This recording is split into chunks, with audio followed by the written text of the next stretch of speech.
السلام عليكم. في الوقت الحالي يزداد أعداد المهاجرين وطالبي اللجوء وبالدرجة الأولى الذين هم لاجئين بالأصل في بلد ثاني، وأغلب الأشخاص الذين يفكرون بالهجرة يكون السبب عملية التضييق التي تمارس بحقهم. لذلك نرى أغلب الأشخاص يفكر بالهجرة إلى بلد لا يوجد به أي ممارسات مثل هذا النوع، وأن تحفظ حقوقهم كبشر ولا يوجد تفرقة بين المهاجرين والمواطنين الأصليين. وفي الوقت الحالي في المركز الأول هي كندا لأسباب كثيرة إنسانية وغير إنسانية، ولأنها تمتلك الكثير من برامج الهجرة المختلفة التي تتيح لهم فرصة الهجرة. لذلك سأقدم لكم في هذا الفيديو أسهل وأفضل الطرق والبرامج التي تسمح لكم بالهجرة إلى كندا. بداية معلومات سريعة عن كندا. تقع دولة كندا في قارة أمريكا الشمالية وعاصمتها هي مدينة أوتاو. تشترك بحدودها الجغرافية مع الولايات المتحدة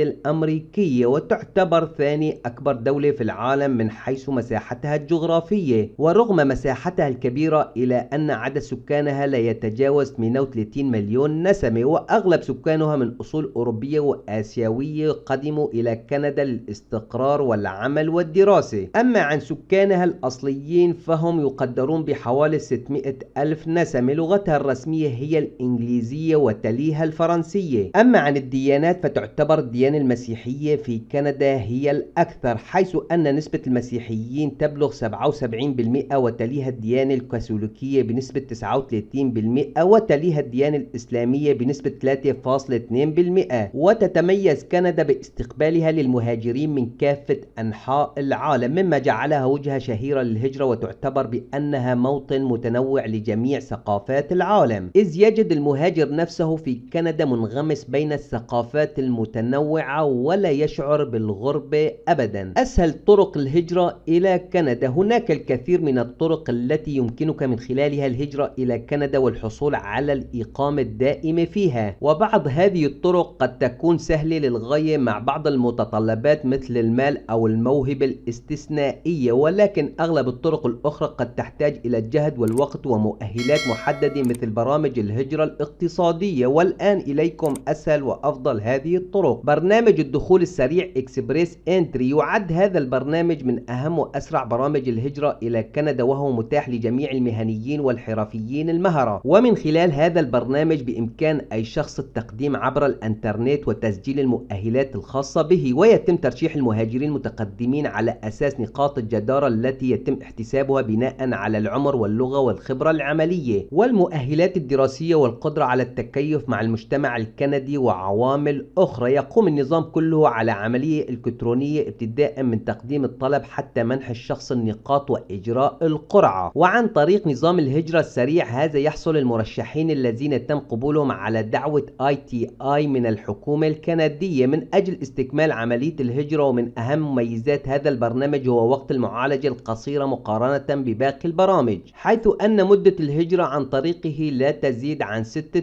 أشهر. ويدير برنامج الدخول السريع إكسبريس إنتري طلبات التقديم للهجرة إلى كندا ضمن 3 برامج رئيسية، وهم برنامج العمال المهرة الفيدرالي، برنامج المهنيين الفيدرالي المهرة، فئة الخبرة الكندية. وبإمكانكم زيارة الموقع الرسمي للتسجيل في برنامج الهجرة السريع إلى كندا من خلال الرابط الذي سأوفره لكم. برنامج الترشيح الإقليمي PNP. بإمكان معظم الأقاليم أو المقاطعات الكندية القيام بقبول مهاجرين معينين وترشيحهم للهجرة إلى كندا ضمن برنامجها هذا، والذي يسمى ببرنامج الترشيح الإقليمي PNP أو برنامج ترشيح المقاطعات. يعتبر هذا البرنامج من أهم الطرق للهجرة إلى كندا عن طريق إقليم أو مقاطعة كندية محددة، ولكن لابد للشخص من الإقامة في هذه المقاطعة أو الإقليم للعمل فيها، وبإمكانه من خلالها الحصول على الإقامة الدائمة. يقوم كل إقليم أو مقاطعة كندية بإدارة برنامج PNP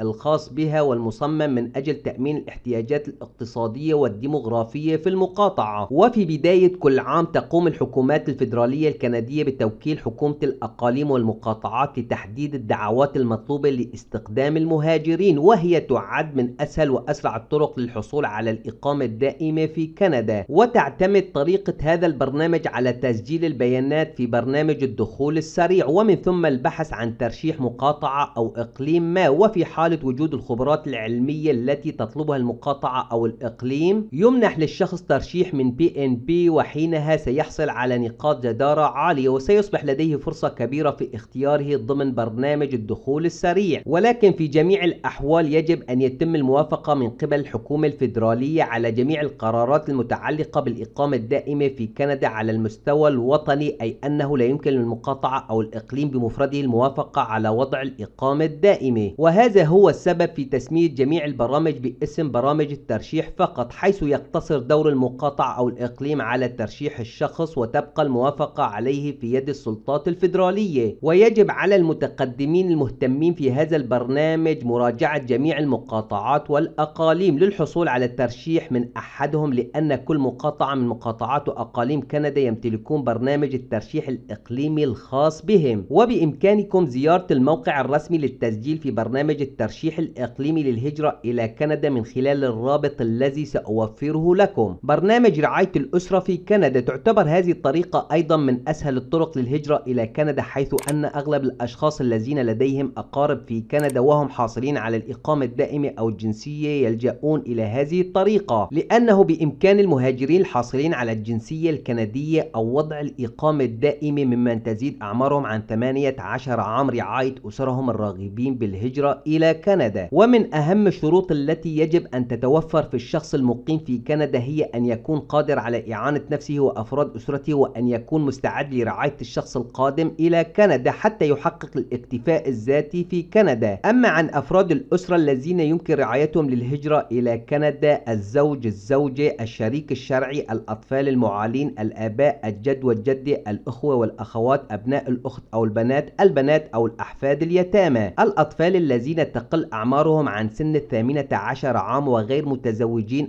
أو مرتبطين بعلاقة عامة قريب آخر بأي سن أو علاقة كانت، لكن بشروط محددة. شروط الهجرة إلى كندا: عن طريق تقديم طلب رعاية حتى تتمكن من الهجرة إلى كندا وتقديم طلب رعاية لأحد أقربائك، عليك التأكد من توفر الشروط التالية: يجب أن يكون سن مقدم طلب الرعاية لا يقل عن 18 عام. يجب أن يوقع الكفيل وقريبه الراغب بالهجرة إلى كندا على اتفاقية رعاية تلزم الشخص المقيم في كندا على التكفل بقريبه. والشخص الذي سوف يصبح مقيم دائم في كندا يجب عليه أن يبذل قصارى جهده لكي يقوم بإعالة نفسه في المستقبل. تقديم دعم مالي للطفل المعال لمدة 10 سنوات أو حتى يبلغ الطفل سن 25 عام. تقديم دعم مالي للزوج أو الزوجة لمدة 3 سنوات من تاريخ حصول الشخص على الإقامة. وبإمكانكم زيارة الموقع الرسمي للتسجيل في برنامج رعاية الأسرة في كندا من خلال الرابط الذي سأوفره لكم. هذا كل شيء بالفيديو. ملاحظة: جميع المواقع التي تحدثنا عنها ضمن هذا الفيديو ستجدونها في صندوق الوصف أو في أول تعليق مثبت. سلام عليكم.